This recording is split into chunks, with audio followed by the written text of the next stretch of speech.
Now, I don't know if you guys have seen, but there's been a lot of drama with Alibaba, Chinese government.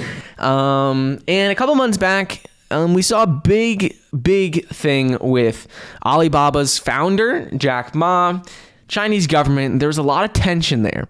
And just recently, China now announced that they're slapping Alibaba with $2.8 billion fine as a result of an anti-monopoly probe. So essentially what happened is Alibaba, they were being investigated because they had some sort of policy or practice that really only allowed merchants to choose between doing business on Alibaba or doing business with one of their competitors. They didn't really allow them, didn't give them the opportunity to do business with both, with, Alibaba and another company. They really restricted it, so some business had to choose either being on Alibaba or, let's say, JD.com or another competitor.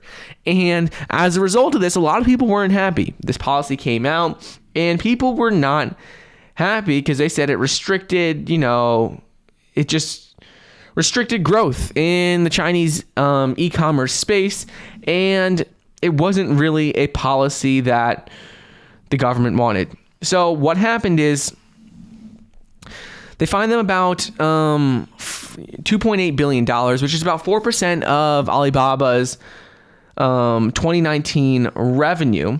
And regulators said that Alibaba will have to file self-examination and compliance reports to the SAMR for the next 3 years. And this is all as a result of Alibaba's policy, which is called Choose One policy, which essentially was giving Alibaba, they said, an unfair advantage in terms of, between them and their competition like JD.com and other companies. So right now, still, I don't think Alibaba's in any trouble at all. This is actually probably one of the result of this really wasn't anything too bad. $2.8 billion for them is only about 4% of their revenue. It's really not a lot at all.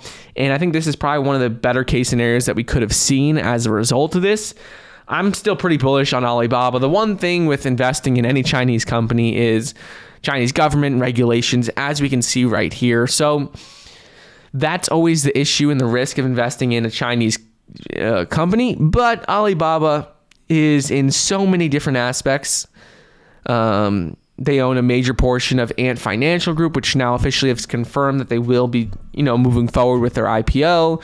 They own a lot of companies, and it's one of the largest. It is the largest e-commerce company in China. So I'm pretty bullish on it. I think this is probably one of the best case scenarios, one of the best results of what could have happened. So not too worried about it.